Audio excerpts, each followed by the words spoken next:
Ah, the beauty of the Grand Tetons draws millions of tourists and hikers each year, but few people can afford to live there. In fact, the area has become so exclusive that longtime residents have moved out, and they are now forced to commute long distances to work there. The collapse of a highway near Jackson Hole, Wyoming last month threw a spotlight on these two very different communities. Mark Strassman shows us how one of America's wealthiest towns has now become also one of the most unequal.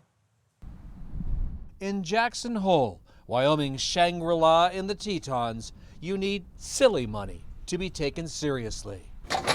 You're making a great wage anywhere else in the country, but here you're poverty-stricken. John Smaley's a construction supervisor in Jackson. Like so many workers here, he can only afford to live on the other side of these mountains, priced out of Jackson Hole's new Gilded Age. Vacationing one-percenters competing for a second home or a fourth. The billionaires are buying out the millionaires. It sounds crazy. It does. The workforce feels like they're secondary to the upper class. We have to work our tails off to be able to make it. For most people here, real estate prices are wildly unaffordable.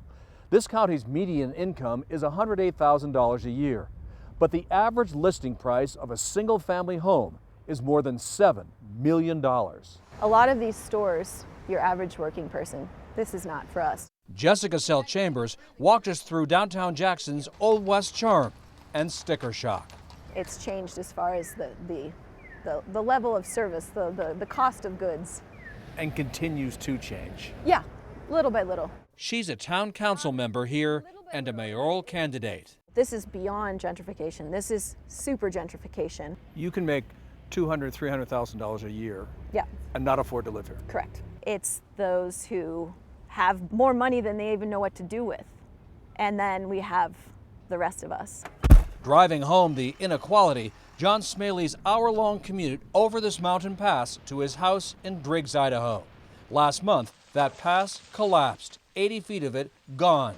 A landslide impassable for 3 weeks, further separating the two worlds. You're on the TV.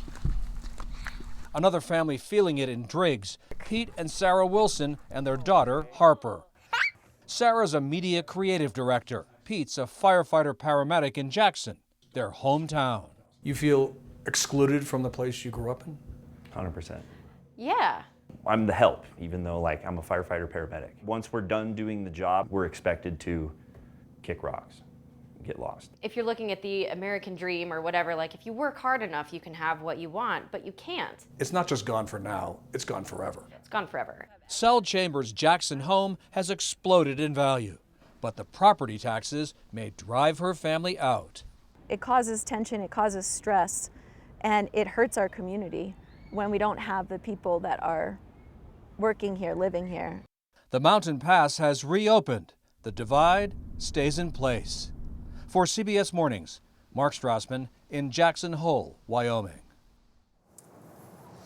That's an amazing piece. It's one of these really Yes. distinctive pieces that I think make our show what it is. And I appreciate Mark Strassman bringing it to us. There's something wrong with a town that doesn't have a home for first responders, treats them like the help. Absolutely. Yeah, no doubt. From coast to coast, there's so many people that live in communities, and they can afford to live in those same communities they were raised in. Yeah. A beautiful place to live. But when the median price, the average price of a home is $7.4 million. God. So we have gentrification, super Yeah. gentrification going on across the country, coast to coast.